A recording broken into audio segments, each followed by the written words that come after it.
Hello, in this video I'm going to go over a skill that is probably flying under the radar quite a little bit by most people, um, and it could be useful on the high-end DPS if they're using banner, so I wanted to kind of touch on this and talk about it. So I'm going to first start with talking about banner. Um, the common and most powerful version of this now uses the shock damage glyph on the first script so that you can increase the direct damage, which will buff everything on your build that hits instantly that is not a damage over time skill. So that would be like the Syphilarch's Flail here. Your beam is also now considered direct damage. Your light attacks that you do, anything essentially that pops instantly and is done, will be buffed by that top script there. The next one down, this kind of has become more favorable now that they made a change to the Arcanist class script that does not give you a crux just whenever now. And so people are switching to Cavalier's charge. And what this does is for every 1% of, let's say, movement speed, you'll get 6% weapon damage. Now, I do not have my banner turned on right now, as you can see. So let's just look at my weapon damage here. It's at 5529. Okay. So now all I have to do is, if I want to check the movement speed there, or the how much that glyph gives me, I had 5529, and there I have 5810. So that gave me 300 weapon damage just from turning on the banner. So, and then the bottom one, two common ones are either Berserk or Heroism. I prefer Heroism because I traditionally have Berserk in my build anyway. But let's just talk about this spell that I'm going to talk about now. Traditionally, if you're running a dual wield skill on a beam build, you use the Quickcloak skill to get two things mainly to happen. One, it gives you major evasion, which is extremely beneficial for making your DPS defensive. And then the other thing is that we'll proc your weapon glyphs on your daggers while you are beaming, because this is one of the skills in the game that guarantees a glyph proc, similar to like Critical or Stampede does. Also, Wall of Elements for destruction staffs. If you've got a glyph on your weapon, then you lay a Wall of Elements down, or a Stampede, or this. Those are guaranteed skills to proc your weapon glyphs. And for example, in the bow skill line, you have volley is another one that does that. So to get onto the skill here, what I am going to talk about is changing out your Quickcloak skill, which gives you major evasion for 30 seconds. Now, this will work better on if you're trying a lightning staff on the front bar, for example, and you still want to get major evasion. You can use it's in the medium armor skill line. Now, you do have to wear 5 pieces of medium armor in order to do this. But if you're DPSing in PvE, you probably already wearing 5 pieces of medium armor, because that is at the optimal setup. So what I'm going to talk about in this video is the skill Evasion, morphing it to the morph Elude. Now, as you can see from this tooltip, it's about the same cost as Dual Wield. Let me just show as Quickcloak. Let me just put that on here. So Quickcloak is $27.97 when I put this on.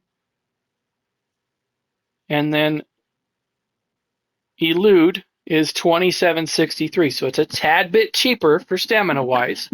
but it lasts 10 seconds longer. It's a 40 second skill. Now, this will provide you major evasion for 40 seconds, which is the same exact buff that Quickcloak does. Now, I will say this does not do damage, and it will not proc your weapon glyph.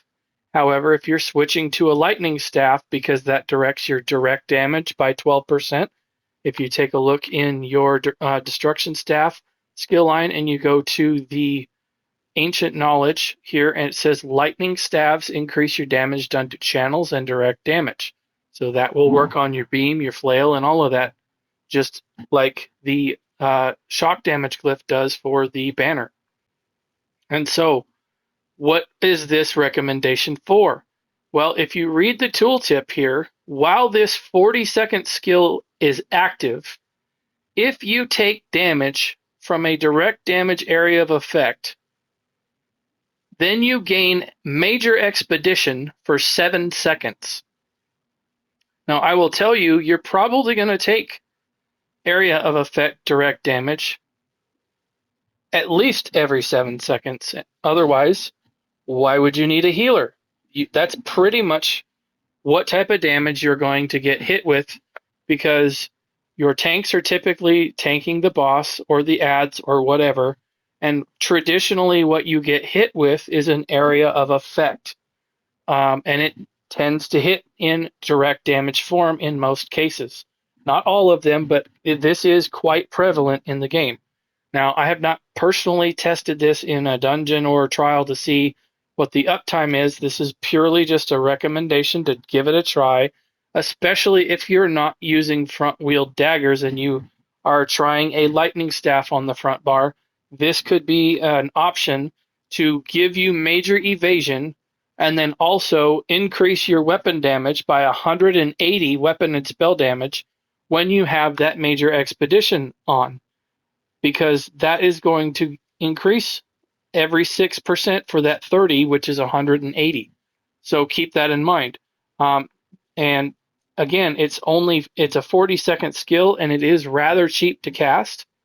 So I just wanted to highlight that skill here in this quick video.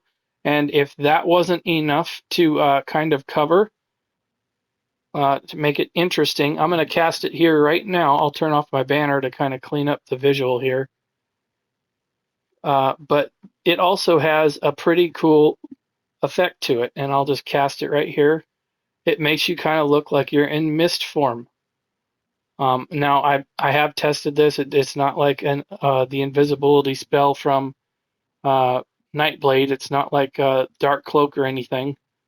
But just to give you an idea, that's what it looks like. And as you can see, I have major evasion for 40 seconds on my bar. So keep that in mind. Try it out. See if it works for you, if you like it. Like I said, especially if you're not front wheel daggers, if you're trying a lightning staff and you're wanting to beef up your defense a little bit, you can hit this right here. Another optimal thing to get minor expedition on your bar at all times from the Nightblade skill line, the assassination skill line, the very first ability here, the Veiled Strike. If you morph this to the Magicka spammable concealed weapon, if you scroll all the way down on this, this will give you minor expedition on either bar that you slot. So you can pop this on your back bar in order to proc your assassin skill line passives on your back bar. And then that will also keep your back bar much simpler, because you're obviously not going to hit your banner again. You don't need to hit this because it's just there for the passive and to proc your passives of the skill line. And then you're only managing the 3 skills. This makes this extremely simple build. You can pop all of those there like that. Now, if you're wanting to bring in minor savagery and prophecy, you could pop it here. Or if you wanted to even up your weapon damage a little bit more, I would recommend doing this instead. Go to the Fighters Guild and put Camo Hunter here, and then you only have 3 skills on the front bar and 3 skills on the back. And then you're procking your Nightblade skill line here. You're getting the Fighters Guild passives to hit. You're getting your major evasion. You're getting minor evasion. You're cooking with gas in terms of getting all the buffs in here. One of the big things that they talk about in these builds is your beam does the most damage. Well, if you can tighten up your rotation to squeeze in all of that into the beam there, you're going to be cleaving down some serious stuff. So give this a try, see what it will do for you. It's going to be probably way easier to keep up major evasion with this rather than any other skill in the game, because when you're hitting this dual wield Quickcloak, you only get major expedition for 4 seconds. So this is almost twice as long when you get hit by damage. Not only that, but it can reproc the major expedition with 1 cast of this skill, whereas if you're using Quickcloak, you only get major expedition for the very first 4 seconds of the skill, and that's it. You're done after that. So this right here can reproc the major expedition when you take damage, because it can happen while this is active. So that's a 40-second span to get hit every 7 seconds. So that is roughly 6 times per cast that you can get hit, and keep that up 100% of the time. Again, it's probably going to happen quite often. Maybe not 100%, but it should happen quite often in a trial or dungeon. If you're not taking any damage, you probably don't even need a healer for that matter. So just try that, see if it works for you. I just thought I'd make a highlighting video on it. If you watched this video and thought it was helpful, please check out my YouTube channel for my other content on the Elder Scrolls Online. If you go to my channel and then go down to the created playlist, I have all of my videos organized by content subject there. Check it out, see if there's anything else that you think is interesting. Thanks a lot, and I'll see you in another video. Bye.